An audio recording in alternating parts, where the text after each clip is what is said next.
अस्सलाम वालेकुम स्टूडेंट, बेटा आवाज़ आ रही है?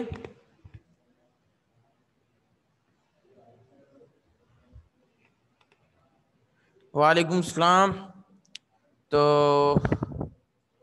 ठीक हो गया। तो कल हमने बीट्स का टॉपिक जो है कंप्लीट कर लिया था। ठीक है जी।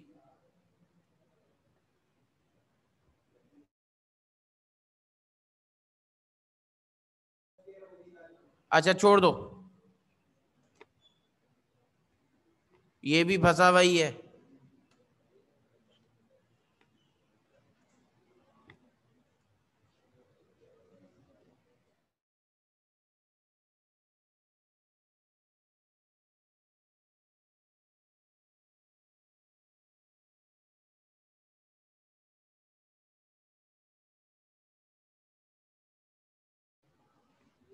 ओके।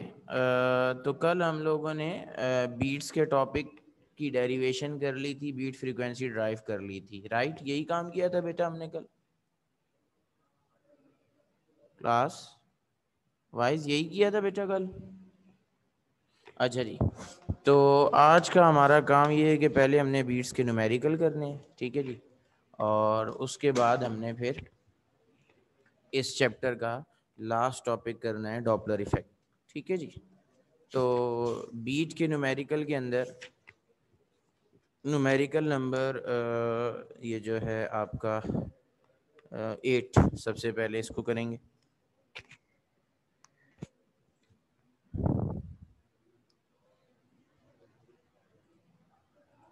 न्यूमेरिकल नंबर 8, ठीक है, इंतहाई आसान न्यूमेरिकल है। Question number 8, page number 284।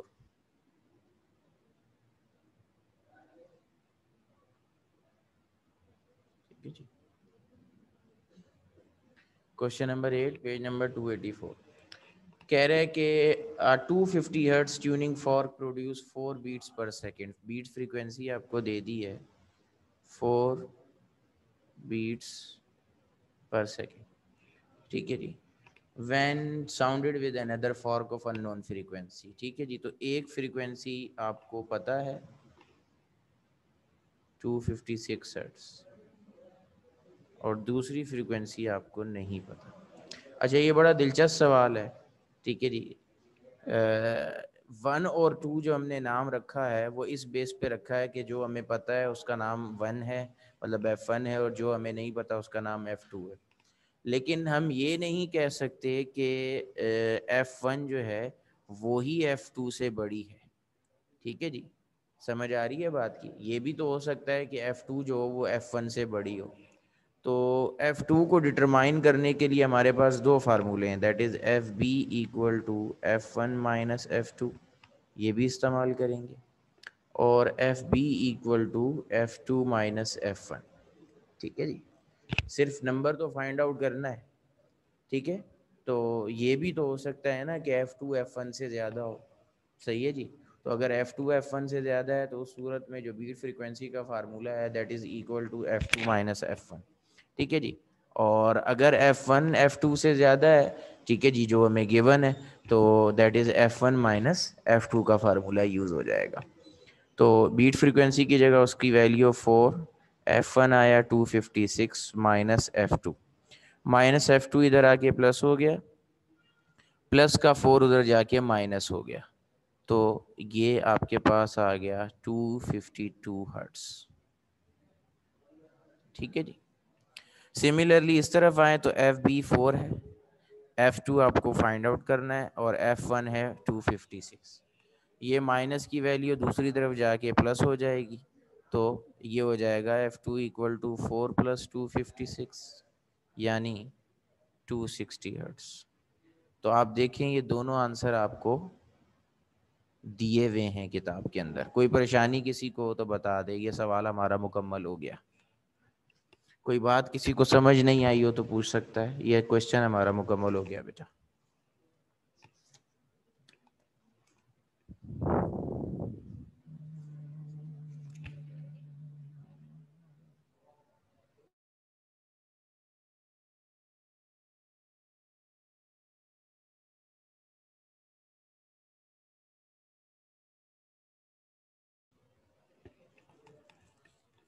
जी बेटा, किसी का कोई सवाल, किसी को कोई कंफ्यूजन है तो बेटा पूछ लीजिए।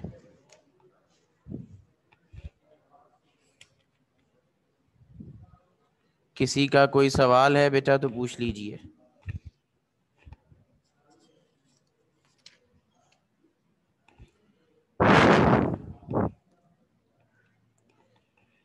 किसी का कोई सवाल नहीं है? ठीक है जी। ओके, फिर आगे चलें।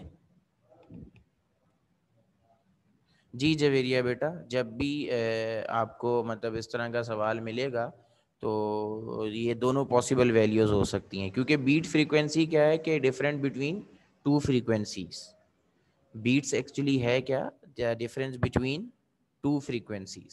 समझ आ रही है बात की? सही है। बीट्स क्या है? The difference between frequencies of two sounds कह लो, या difference between two frequencies.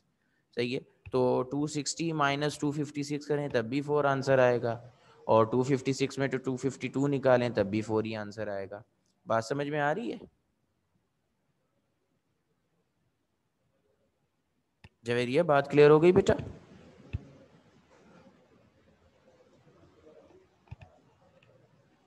Okay, तो ये हमारा सवाल हो गया मुकम्मल। ठीक है, अब हम आगे चलते हैं। ठीक है, एक न्यूमेरिकल करेंगे। मैं इसको इरेज कर दूं ताकि मेरे पास अगले सवाल के लिए जगह ही हो। कोई लिख रहा है तो वेट करने का कह दे।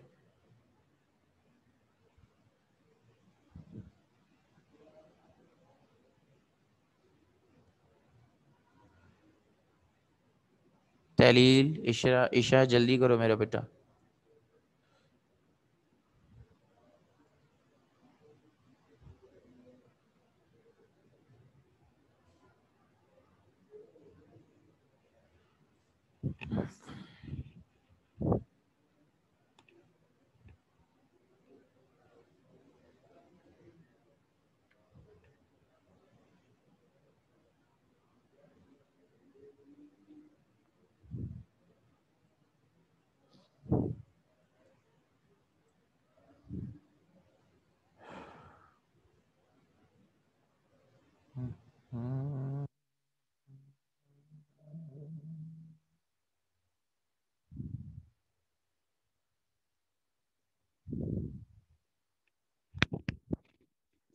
तहलील हो गया बेटा? ओके जी, मैं क्लियर कर दूं अपना। ठीक है, तो अब हमने करना है पास पेपर का न्यूमेरिकल। ठीक है, अब इस न्यूमेरिकल के अंदर आपने चीज़ों का, कैलकुलेशन का बहुत ध्यान रखना है। ठीक है जी,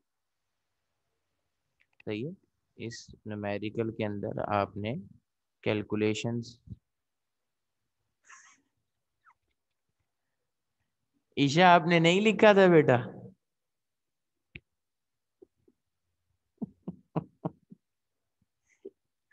अच्छा चलो, अब फिर उसमें देख लेना, रिकॉर्डिंग में देख लेना। सॉरी। अच्छा जी, क्वेश्चन है हमारा पास्ट पेपर का।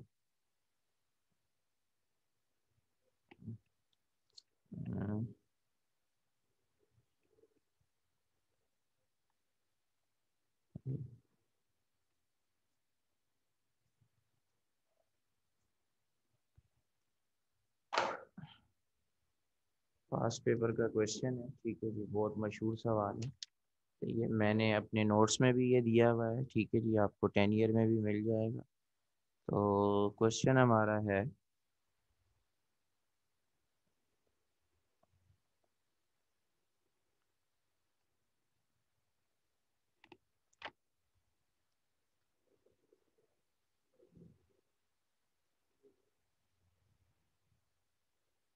Just just a minute, just a minute बेटा।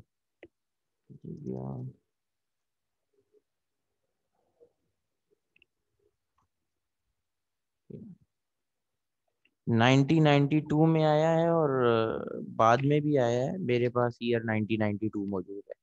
कहता है फाइंड वेलोसिटी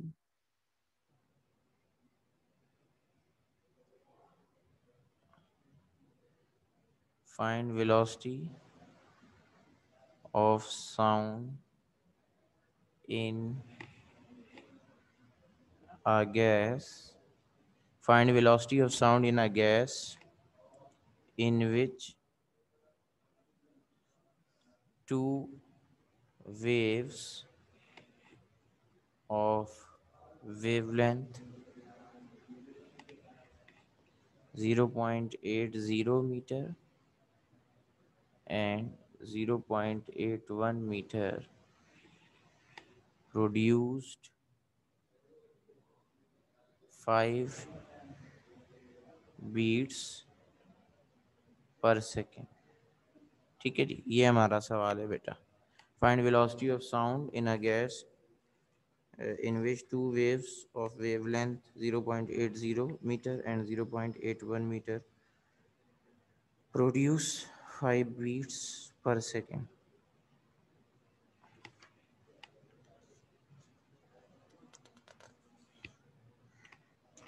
ठीक हो गया बेटा, ये हमारा सवाल है. तो अब हम इसको कैसे करेंगे? ठीक है, मुझे ये बताएं कि चलो ये पहले डेटा बना लेता हूँ फिर आपसे सवाल करता हूँ. ठीक है जी, बीट फ्रीक्वेंसी आपको दे दी 5 बीट्स पर सेकेंड. ठीक है जी, एक वेवलेंथ आपको दिया हुआ है 0.80 और दूसरा वेवलेंथ आपको दिया है 0.81. हमें निकालनी है स्पीड ऑफ साउंड. ठीक है जी, मुझे ये बताएं कौन से वेवलेंथ की फ्रीक्वेंसी बड़ी होगी और कौन से वेवलेंथ की फ्रीक्वेंसी छोटी होगी. यानी कि लैम्डा 1 की फ्रीक्वेंसी है f1, क्या f1 बड़ी होगी? लैम्डा 2 की फ्रीक्वेंसी है f2 या f2 बड़ी होगी? मुझे बताएं. वेवलेंथ आपके सामने मौजूद है. लैम्डा 2 0.81 है, लैम्डा 1 0.80 है. ठीक है जी, बिल्कुल सही, शाबाश. ठीक है जी, वाइज ने बिल्कुल सही बताया. जो वेवलेंथ बड़ा है छोटा है उसकी वेवलेंथ बड़ी होगी. यानी मेरे पास जो बीट फ्रीक्वेंसी का फार्मूला है F B will be f1 minus f2. ठीक है जी, क्योंकि लैम्डा 1 जो है लैम्डा 2 से छोटा है तो फ्रीक्वेंसी 1 यानी f1 जो है वो f2 से बड़ी होगी. ठीक है जी, तो क्या हो जाएगा 5 equal to f1 minus f2. ठीक है ना, हमें f1 पता है ना f2 पता है, तो फिर क्या करेंगे? Since v is equal to f lambda, v equal to f lambda, तो f equal to v upon lambda. ठीक है जी, तो ये अब ऊपर इक्वेशन में पुट कर देते हैं हम. सही है जी, क्या हो जाएगा 5 equal to V upon lambda 1 minus V upon lambda 2. ठीक है, v कॉमन ले लें. 1 अपॉन 0.80 माइनस 1 अपॉन 0.81. ठीक है जी,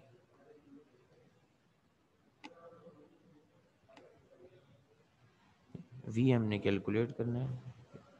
5 1 अपॉन 80 माइनस 0.81, 1 डिवाइड बाय 0.80, ये आ गया 1.25 माइनस. अब ये जो 1 अपॉन 0.81 है दैट इज इम्प्रॉपर फ्रैक्शन. क्या आंसर आ रहा है 1 अपॉन 0.81 का?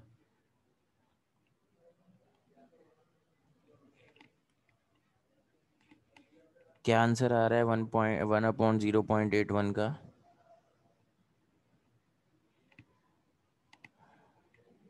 बताओ भाई, किसका कोई क्या आंसर आ रहा है बेटा? ओके जी, क्या लिखूं वाइस? 1.23, 1.236 से राउंड ऑफ करें. 7 हो गया, 7 से 6 हो गया, 6 से ये हो गया 5. तो 5 से ये अगर मैं राउंड ऑफ करूं तो ये हो जाएगा 1 आज ऐसा भी करके देखते हैं. चलो 1.24 हो जाएगा राउंड ऑफ करके. ठीक है जी, तो v इक्वल टू 5 अपॉन, इन दोनों को माइनस करो, 1.25 माइनस आंसर करेंगे तो आंसर आएगा 0.01। तो वेलोसिटी आपकी आएगी 500 मीटर पर सेकेंड और आपका आंसर है 324 मीटर पर सेकेंड।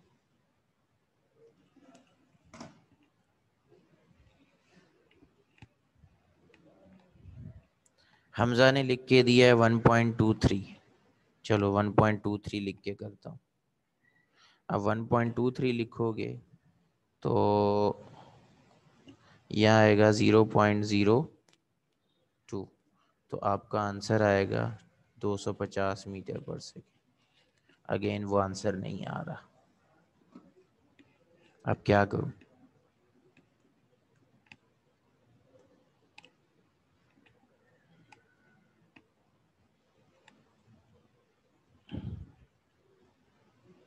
जी, दोनों तरीके से आंसर गलत आ रहा है। ठीक है, तो फिर वाइज ने जो बात लिख के दी है हम वो करेंगे। ठीक है, जो बात वाइज ने लिख के दी है कि हम यहाँ पे लिखेंगे 1.2345, मतलब नंबर ज़्यादा लिखेंगे और 1 पॉइंट जो आंसर है उसको पूरा यूज़ करेंगे तो 5 डिवाइड बाय आएगा 0.015। तो 5 डिवाइड बाय जब आंसर करेंगे तो मेरे पास एग्जैक्ट 324 मीटर पर सेकेंड आंसर आ रहा है। ये सवाल आपको ये बताता है कि बाज़ औक़ात एक नंबर राउंड ऑफ करने से, बढ़ाने से, हालांकि आप सेकंड ऑर्डर में जाके चीज़ को राउंड ऑफ कर रहे हैं, लेकिन वेलोसिटी पे कितना फ़र्क पड़ता है। अगर आप नंबर बढ़ाने जाएंगे तो तकरीबन 500 हो जाएगी। ठीक है जी, मतलब 150 मीटर पर सेकंड तक बढ़ जाती है।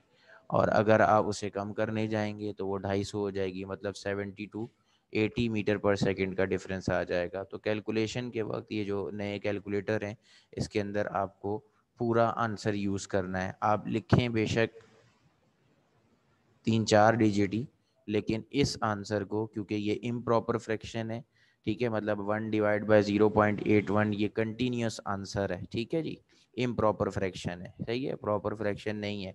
1/0.80 का आंसर 1.25 एग्जैक्ट आता है, दैट इज़ प्रॉपर फ्रैक्शन। ठीक है जी, लेकिन 1.2345 का आंसर, मतलब 1/0.81 का आंसर एग्जैक्ट नहीं आता। तो आपने क्या करना है, कैलकुलेटर पे इसको पूरे का पूरा इस्तेमाल करना है ताकि आपका जो आंसर है वो ठीक आ सके। ठीक हो गया बेटा, इसको कॉपी कर लें। फिर एक सवाल मैं आपको और देता हूँ, ठीक है, सिमिलर सवाल है, वो आपने अभी मुझे करके फटाफट दिखा देना है। जल्दी इसको कॉपी कर लें, फिर मैं इसको क्लियर कर देता हूँ।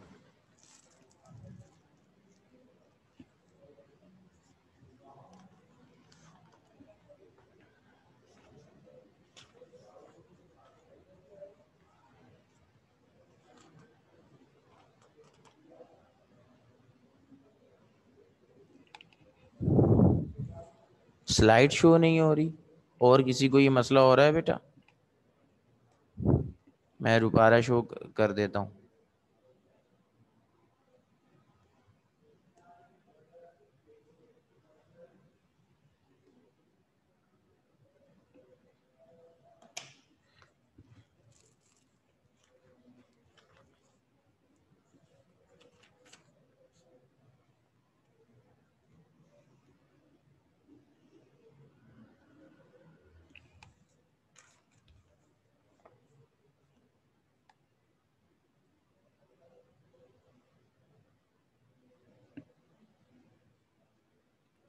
लिख लिया है सबने? इरेज कर दूं या वेट करूं?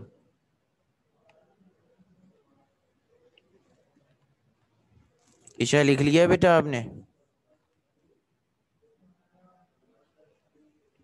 जो लोग लिख रहे हैं वो वेट करने का कह दें।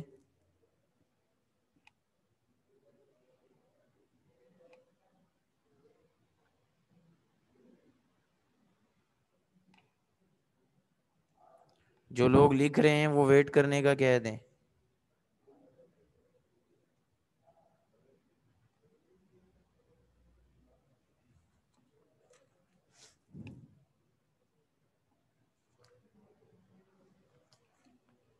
कोई भी नहीं लिख रहा? ठीक है, तो क्वेश्चन थोड़ा सा चेंज करते हैं। ठीक है जी, और आप लोग मुझे करके दिखाएं।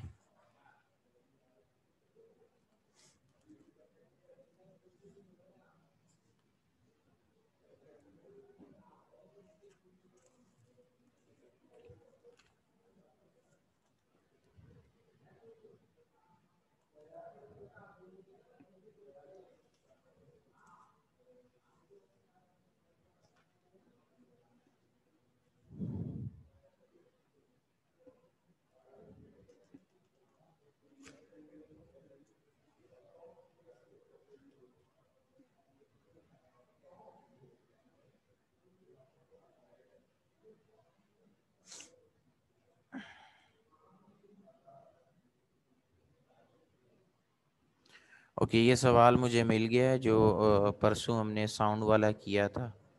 ठीक है जी, बहरहाल चलें इसको।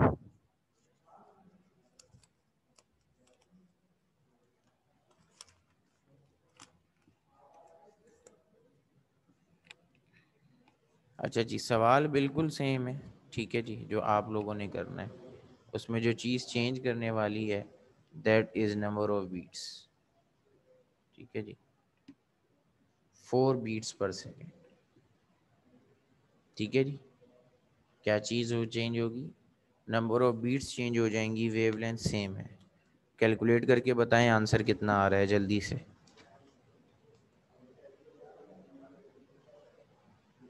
और ये 4 बीट्स वाला आंसर क्वेश्चन आया है 2012 में।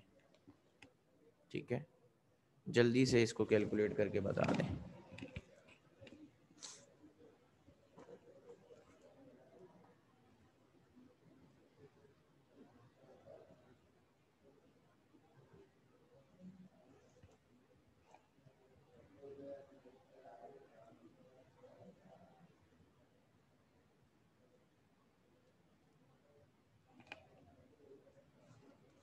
जी बिल्कुल सही है, शाबाश अब्दुल्ला, शाबाश। 260 हर्ट्ज, 260 मीटर पर सेकेंड के करीब आएगा। शाबाश बेटा।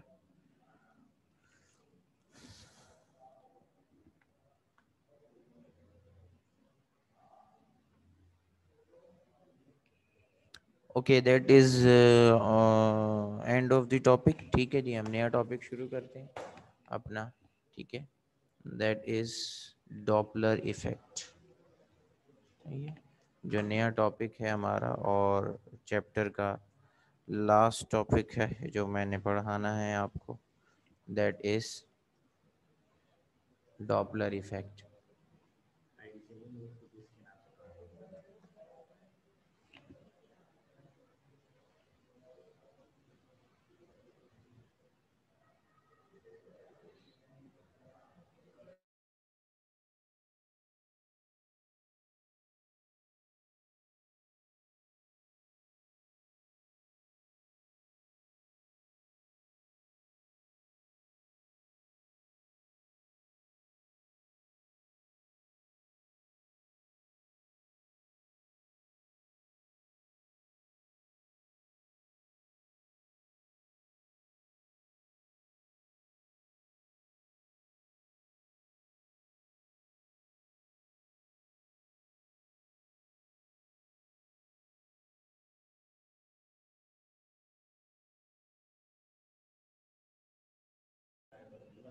वाइस बिल्कुल ठीक है, शाबाश बेटा, बिल्कुल सही है, शाबाश।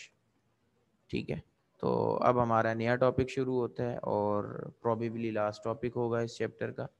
ठीक है, 1254। ठीक है जी, 266 भी ठीक है कनीस फातिमा, 266 अप्रोक्सीमेट सही है। ठीक है,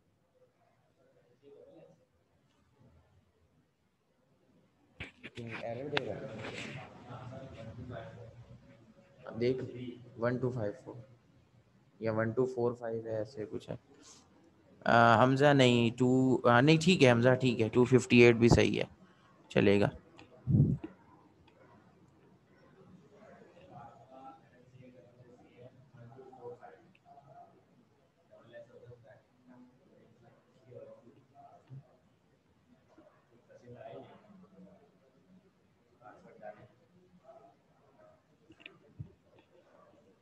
FAHAZA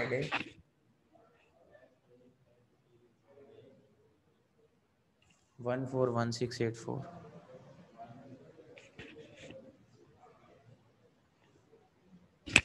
84।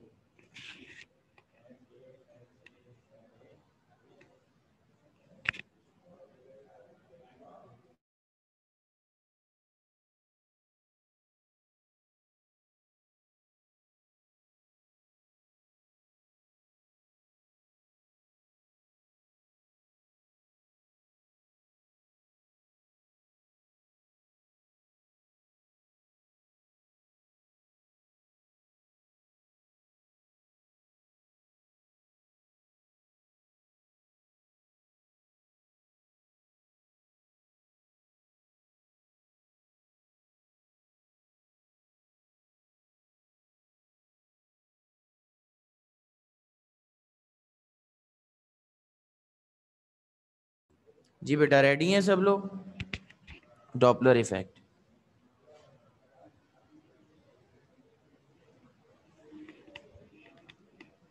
ओके, सबसे पहले इसके बारे में बता देता हूँ कि डॉपलर इफेक्ट है क्या। ठीक है जी, effect on frequency of sound. Simple एक लाइन के अंदर जो बात है, that is effect on frequency of sound. ठीक है जी। और कैसे इफेक्ट होगी साउंड की फ्रीक्वेंसी या पिच? कल हमने ये बात पढ़ी थी कि फ्रीक्वेंसी और पिच जो हैं ये एक मतलब फ्रीक्वेंसी और पिच हम करते हैं, फ्रीक्वेंसी और पिच का डायरेक्ट रिलेशन है। फ्रीक्वेंसी बढ़ेगी तो जो पिच ऑफ साउंड यानी कि जो साउंड है वो श्रिल हो जाती है, बारीक हो जाती है। और जब फ्रीक्वेंसी जो है वो कम होगी तो वो जो क्या कहते हैं पिच ऑफ साउंड है, वो क्या हो जाती है, लो हो जाती है, और आवाज़ जो है वो भारी हो जाती है। ठीक है जी। तो डॉपलर इफ़ेक्ट क्या चीज़ है कि जब हम किसी सोर्स ऑफ साउंड के करीब जाएंगे, जैसे अब मैं अब बात कर रहा हूँ, ठीक है जी, तो मैं सोर्स हूँ और मेरी आवाज़ आप लोग सुन रहे हैं, तो मैं सोर्स हूँ और आप लोग लिसनर हैं। ठीक है जी। तो जितना मुझसे दूर जाते जाएंगे मेरी आवाज़ जो है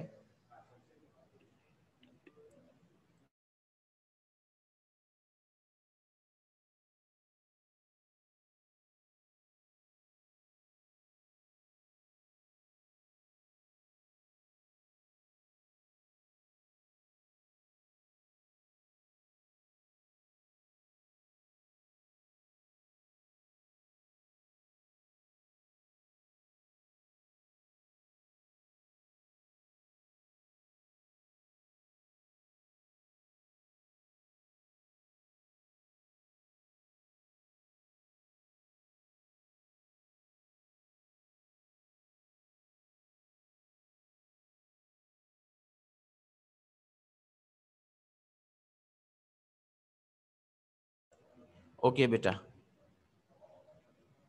डॉपलर इफ़ेक्ट की बात हो रही थी। ठीक है कि जब मेरी आवाज़ से आप दूर जाते जाएंगे तो साउंड कम होता जाएगा, जितना मेरी आवाज़ के करीब आते जाएंगे साउंड जो है वो बढ़ता जाएगा। इसी तरीके से अगर मैं जो है माइक से दूर जाऊंगा तो भी साउंड जो है वो कम हो जाएगा, और जब मैं माइक के करीब आऊँगा तो साउंड जो है वो बढ़ जाएगा। हम दोनों भी मूव कर सकते हैं, मतलब दोनों एक दूसरे के करीब भी आ सकते हैं तो दोनों एक दूसरे के दूर भी जा सकते हैं। तो दो चीज़ें हैं, एक है सोर्स ऑफ साउंड और एक है लिसनर। तो दोनों की अल्टीमेट मूवमेंट से जो साउंड के ऊपर इफ़ेक्ट आता है, जो साउंड कम या ज़्यादा हो जाता है, इसको कहते हैं डॉपलर इफ़ेक्ट। तो डेफिनेशन इसकी हम लिखेंगे सबसे पहले।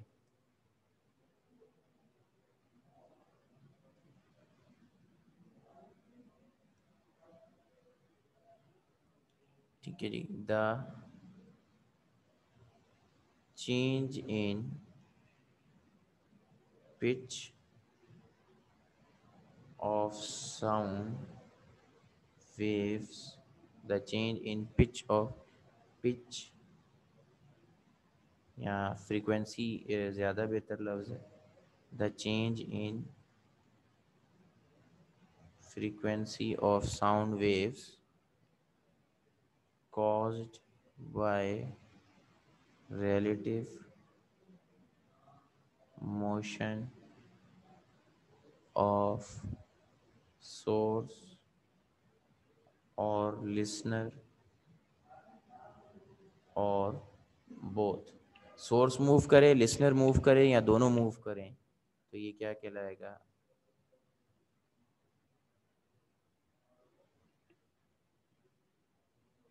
डॉपलर इफेक्ट कहलाएगा। कोई परेशानी बेटा? जी, डेफिनेशन बात समझ आ गई?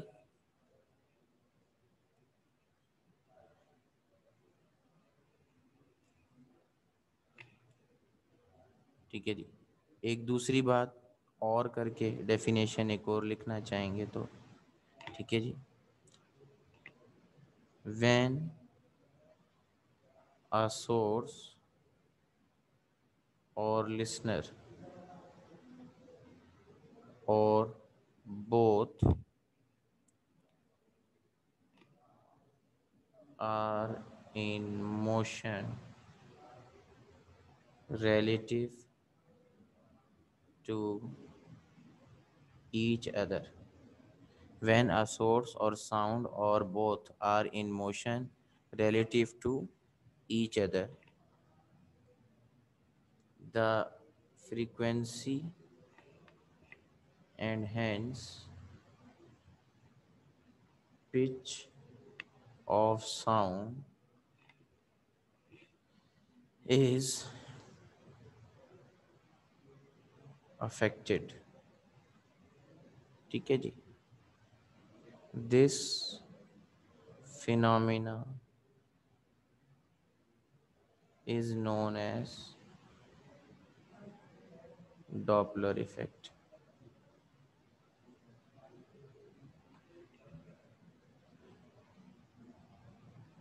समन दो न्यूमेरिकल कराए हैं शायद. ठीक है जी, ये दोनों डेफिनेशंस हो गई बेटा. किसी को कोई मसला है तो बता दो.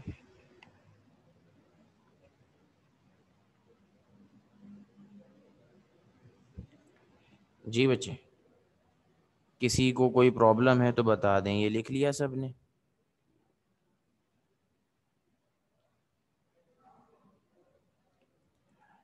तहलील मैंने दोनों लिख दी हैं. ठीक है जी, दोनों लिखना चाहें दोनों लिख दें, लेकिन पेपर में कोई एक लिखें, क्योंकि पेपर भी आपने मुकम्मल करना होगा. ठीक है जी, टाइम से. तो पेपर में तो एक ही लिखिएगा, लेकिन मैंने दोनों लिख दी हैं. जिसको दोनों में से जो भी समझ आए वो लिख लो. बहरहाल अभी तो दोनों आप लिख लें ना, दोनों लिख लें. जी बेटा, समन यही करवाया है मैंने, डॉपलर इफेक्ट. तो ये डॉपलर इफेक्ट की डेफिनेशंस हो गई. ठीक है, डॉपलर इफेक्ट की डेफिनेशन.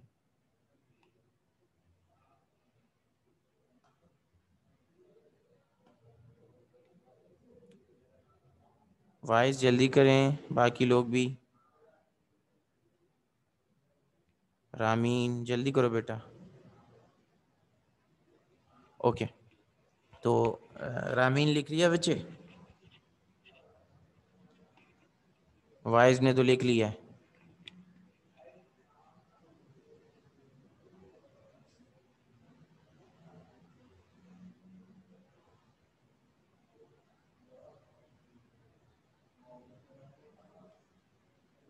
ओके जी, मैं इसको क्लियर कर रहा हूँ. ठीक है जी, नेक्स्ट हमारी हेडिंग है एक्सप्लेनेशन की. ठीक है जी, नेक्स्ट हमने हेडिंग देनी है एक्सप्लेनेशन. ठीक है जी, मैं डिक्टेट कर रहा हूँ, लिखें एक्सप्लेनेशन. ठीक है. When a train while whistling, when a train while whistling moves towards the listener, when a train while whistling, when a train while whistling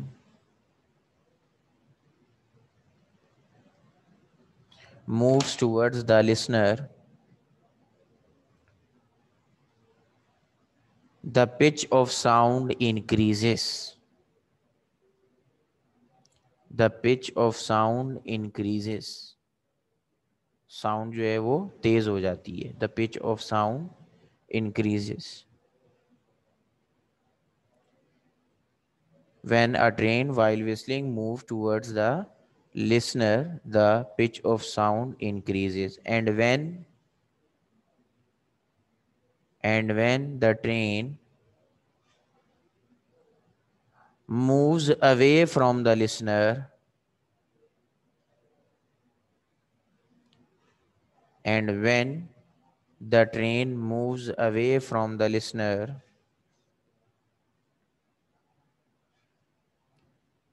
the pitch of sound decreases. The pitch of sound decreases.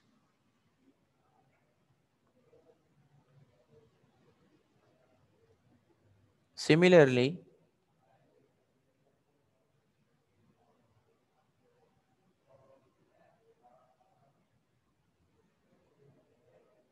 Similarly, when listener moves towards a source of sound, when listener moves towards the source of sound,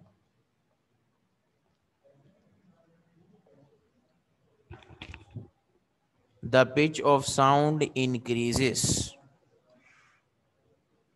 Similarly, when listener moves towards the source of sound, the pitch of sound increases,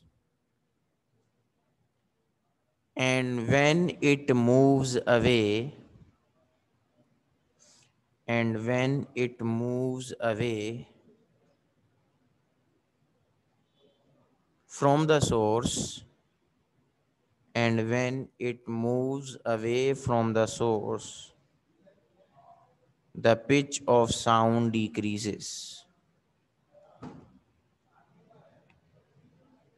And when it moves away from the source, the pitch of sound decreases. Similarly, when मैं दोबारा बता रहा हूँ, similarly when listener moves towards the source, similarly when listener moves towards the source, the pitch of sound decreases. The pitch of sound, increases.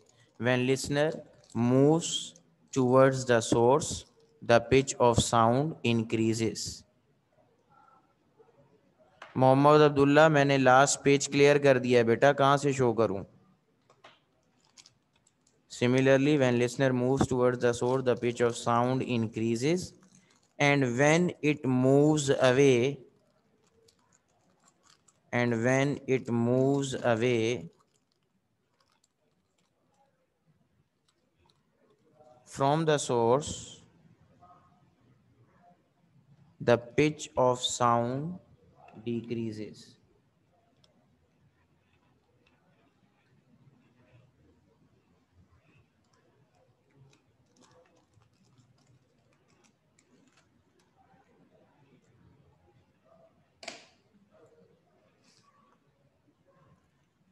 This effect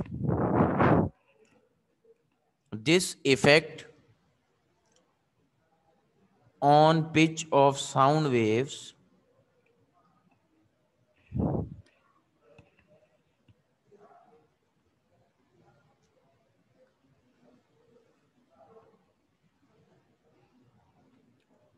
this effect on pitch of sound waves this effect on pitch of sound waves is called Doppler effect.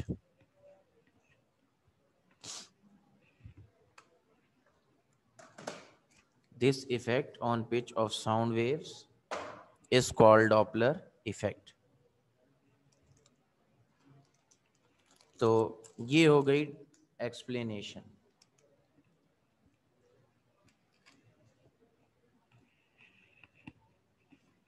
किसी का कोई सवाल है तो कर लो.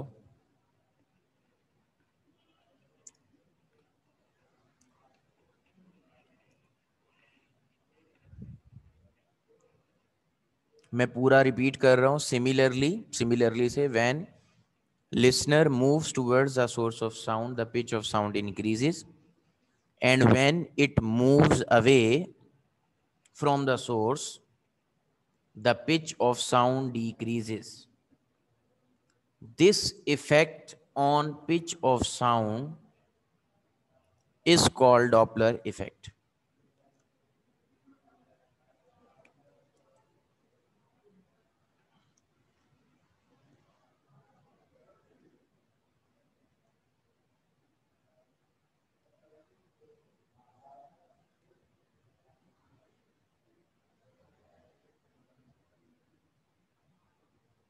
ठीक है जी. Derivation और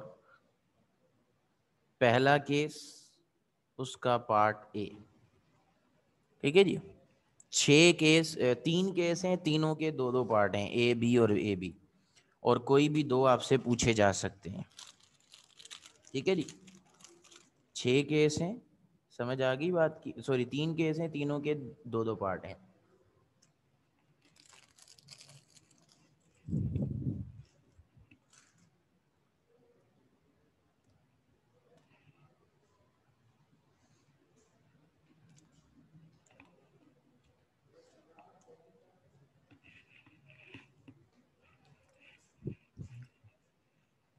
ठीक है जी। केस 1A क्या है? When listener is moving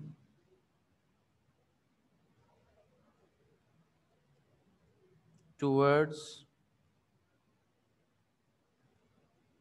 when listener is moving towards a okay wise, मैं लिखवा देता हूँ क्वेश्चन, मैं क्वेश्चन लिखवा देता हूँ, ठीक है? अब शुरू कर दिया है तो पहले हम लिख लेते हैं, मुझे जब ये मुकम्मल हो जाए याद करवाना, मैं इसका क्वेश्चन लिखवा दूंगा, ठीक है? When a listener when a listener कैसे करें? व्हेन ये केस 1A लिख रहे हैं। When a listener moves towards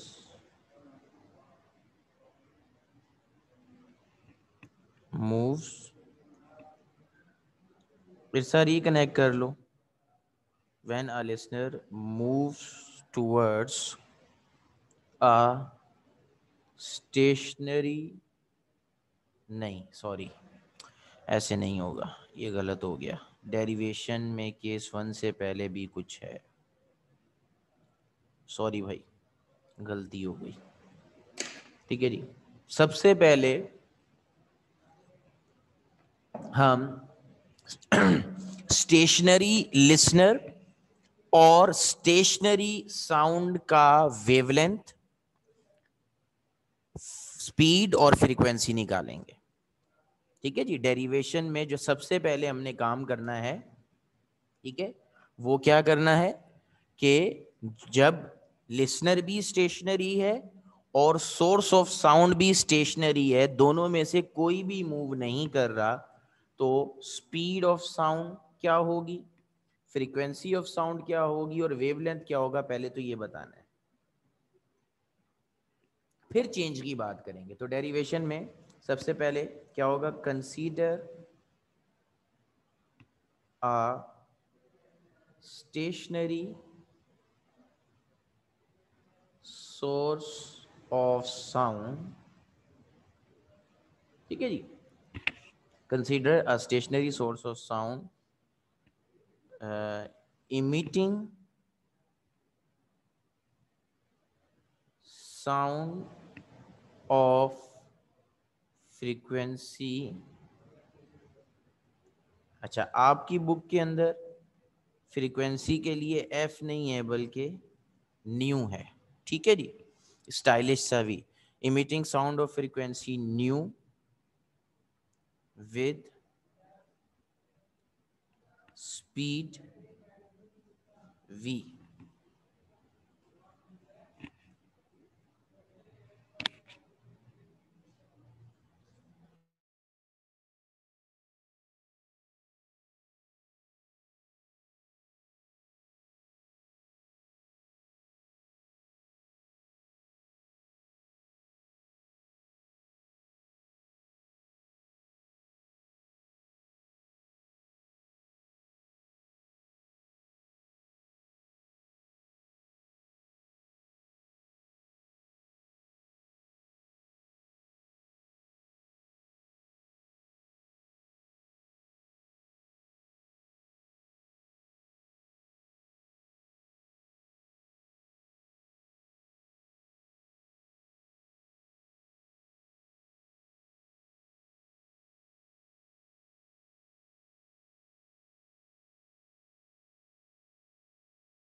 ये हमारे पास स्टैंडर्ड आ गया, speed v, frequency new, wavelength lambda. v का फार्मूला न्यू लैम्डा, ठीक है, फ्रीक्वेंसी का फार्मूला v अपॉन लैम्डा, और वेवलेंथ का formula v upon new. Clear हो गई बात? ये स्टैंडर्ड है कि जब ना sound move, source of sound move करेगा ना लिसनर मूव करेगा।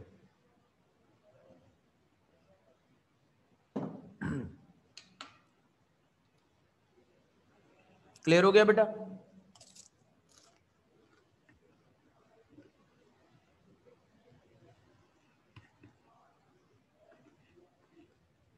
क्लास क्लियर है?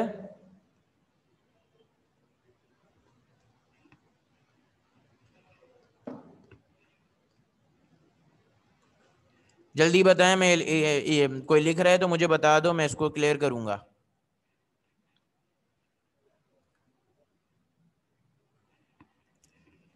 Wavelength lambda of sound as measured by stationary listener is given as।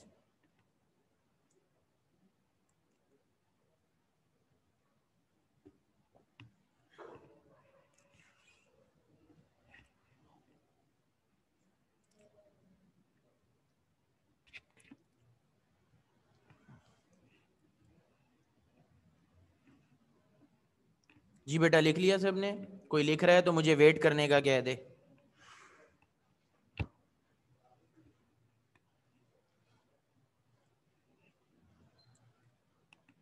कोई बच्चा लिख रहा है तो बेटा मुझे वेट करने का कह दे, अदरवाइज मैं क्लियर कर रहा हूं। इरसा लिख लिया तुमने?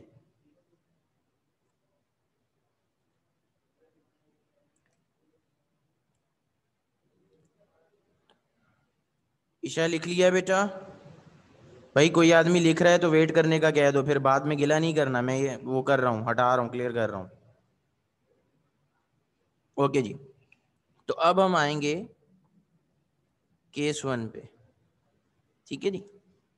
अच्छा, एक चीज यहाँ पे दिमाग में रख लें कि जब लिसनर मूव करता है, तवज्जो रहे, जब लिसनर मूव करता है सोर्स ऑफ साउंड की तरफ या उससे दूर, ठीक है जी, मतलब मेरा ये है कि लिसनर मूव करेगा, सोर्स स्टेशनरी है, तो इस सूरत में फ्रीक्वेंसी ऑफ साउंड या पिच ऑफ साउंड बढ़ती है या कम होती है स्पीड ऑफ साउंड के बढ़ने या कम होने की वजह से।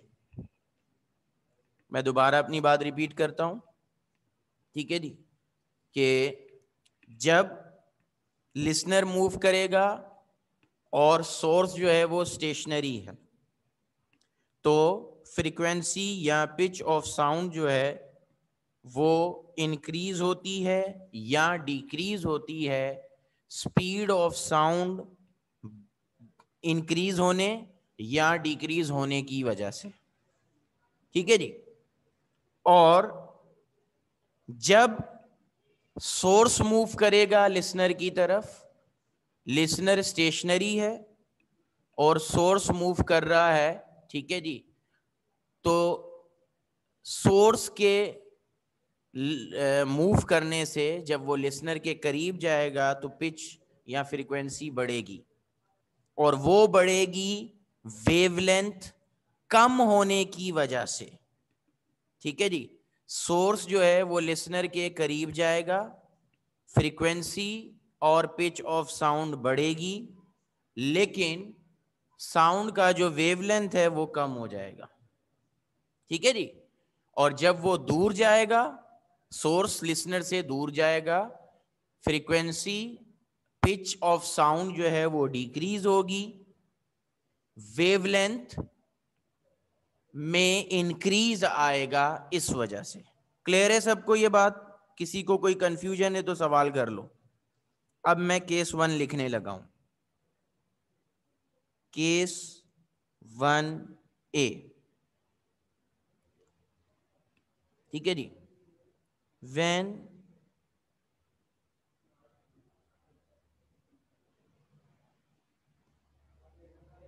when a listener moves towards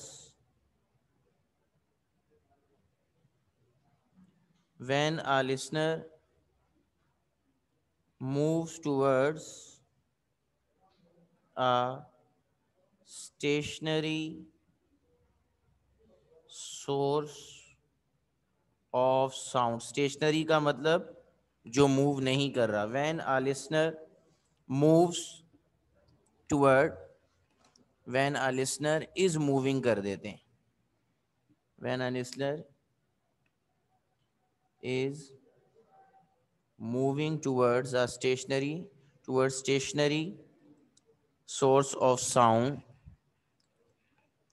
with speed v naught. With speed v naught. तवज्जो रहे. With speed v naught. ठीक है जी. With speed v naught. The speed of sound waves approaching to moving listener is v plus v naught. Speed बढ़ गई. v जो है वो speed of sound है और v नॉट जो है स्पीड ऑफ लिसनर है. दोनों एक दूसरे की तरफ मूव कर रहे हैं. ठीक है जी. तो साउंड जो है वो लिसनर के पास जल्दी पहुंचेगा, यानी कि साउंड के ट्रैवल करने की स्पीड बढ़ जाएगी क्योंकि दोनों एक दूसरे की तरफ अप्रोच कर रहे हैं. The speed of sound wave approaching to moving listener is v plus v naught and frequency nu dash heard by the moving listener is given as. ठीक है जी. फ्रीक्वेंसी का फार्मूला हमने लिखा था v अपॉन लैम्डा. ठीक है जी. तो v की जगह क्या आ गया? v plus we not upon lambda. ठीक है. v plus we not upon lambda. अब वेवलेंथ तो चेंज नहीं हो रहा. मैंने आपको क्या बताया था कि जब लिसनर मूव करेगा तो स्पीड के बढ़ने की वजह से साउंड की फ्रीक्वेंसी या पिच जो है वो बढ़ जाती है. ठीक है जी. समझ आ रही है बात की? वेवलेंथ पे कोई इफेक्ट नहीं आता. तो स्पीड बढ़ गई, वेवलेंथ वैसे का वैसे है. ठीक है जी. Nu dash equal to v plus we not upon lambda. ठीक है जी. पुटिंग लैम्डा की वैल्यू हमने क्या निकाली थी? V upon nu. V upon nu. तो आपकी इक्वेशन क्या हो जाएगी? Nu dash v plus we not upon we upon nu. तवज्जो रहेगी. ठीक है. डिवाइड पे डिवाइड है, ऊपर जाके मल्टीप्लाई हो जाएगा. Nu dash v plus we not upon v into nu. ठीक है जी. ये फार्मूला हम यूज करेंगे. ठीक है जी. न्यूमेरिकल कैलकुलेशन में. ठीक है. ये फार्मूला हम यूज करेंगे न्यूमेरिकल कैलकुलेशन में. बहरहाल अब इसको मजीद आगे लेके चलता हूं. v मतलब ये क्या हो जाएगा? यहाँ पे जरा आप देखें. अगर v और ये इंडिविजुअली डिवाइड करेगा, v को v से डिवाइड किया 1 plus we not upon v into nu. ठीक है जी. न्यू को मल्टीप्लाई करेंगे. Nu dash equal to nu one जा nu plus we not upon v into nu. ये प्लस हो रहा है यहाँ पे, यहाँ जाके माइनस होगा. तो nu dash minus nu equal to V not upon V into nu. अच्छा, अब यहाँ पे आप देखें, न्यू डैश वो फ्रीक्वेंसी है जो लिसनर को अप्रोच कर रही है. न्यू वो फ्रीक्वेंसी है जो सोर्स ऑफ साउंड इमिट कर रहा है. दोनों को आप माइनस कर रहे हैं, आंसर पॉजिटिव आ रहा है. इट मींस जो फ्रीक्वेंसी लिसनर सुन रहा है वो उस फ्रीक्वेंसी से बड़ी है जो कि सोर्स ट्रांसमिट कर रहा है. ठीक है जी. तो यहाँ पे हम एक कंक्लूजन लिखेंगे, क्या भला, from above equation new dash is greater than new dash is greater than new I dot E, the frequency of sound increases and listener detect sound of higher pitch। ये आपका केस 1A मुकम्मल हो गया, जिसमें listener जो है वो source of sound को क्या कर रहा है, अप्रोच कर रहा है। किसी का कोई सवाल है तो कर लीजिए, किसी का कोई सवाल है तो कर लें, नहीं है ठीक है जी, तो इसको कॉपी कर लें। और जो लोग लिख रहे हैं वो मुझे वेट करने का बोल दें, जिन्होंने लिख लिया ओके कर दें, जो लिख रहे हैं वो वेट करने का बोल दें, किसी का कोई सवाल है तो वो कर लें। ये केस 1A मुकम्मल हो गया, जब लिसनर जो है ठीक है वो अप्रोच कर रहा है। ओके बेटा, ये हो गया सबका, केस 1A मुकम्मल हो गया हमारा, ठीक है जी। तो इसमें कोई सवाल किसी का है, किसी का कोई क्वेश्चन है तो पूछ लीजिए। ओके, तो अब किसी का कोई क्वेश्चन नहीं है, केस आएगा आपका 1B। क्या हो जाएगा, केस 1B। और when listener is moving towards के बजाय क्या होगा, अवे हो जाएगा। स्पीड यही रहेगी, ठीक है जी, स्पीड यही रहेगी। और ये प्लस के बजाय जो साइन है ये हो जाएंगे माइनस के, ठीक है जी। ये किसी ने कैमरा खोला है, हुजैफा कैमरा बंद करो,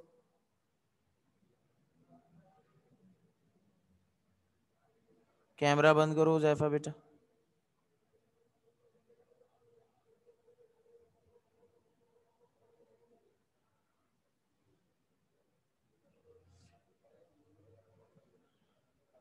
अब आपका क्या होगा, case 1B, when listener is moving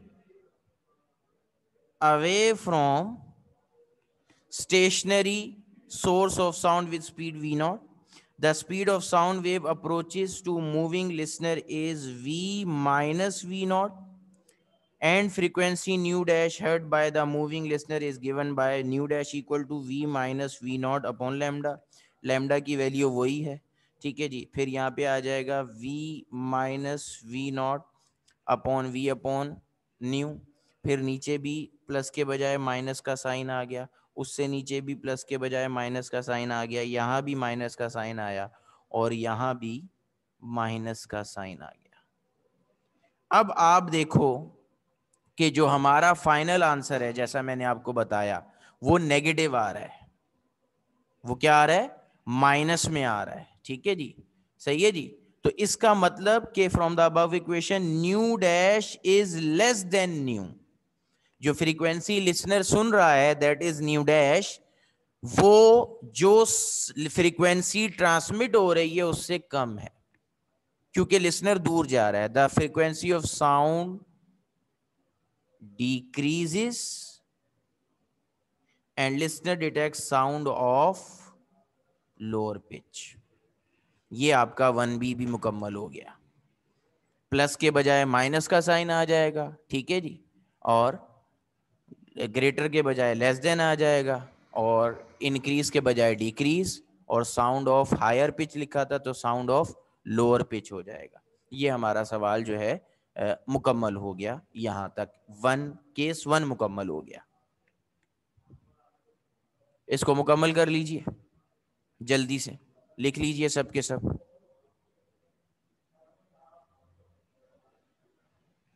किसी का कोई सवाल है तो कर लें और बाकी इसको कॉपी कर लें। ये केस 1 मुकम्मल हो गया, लिसनर के दूर जाने का भी, लिसनर के करीब आने का भी।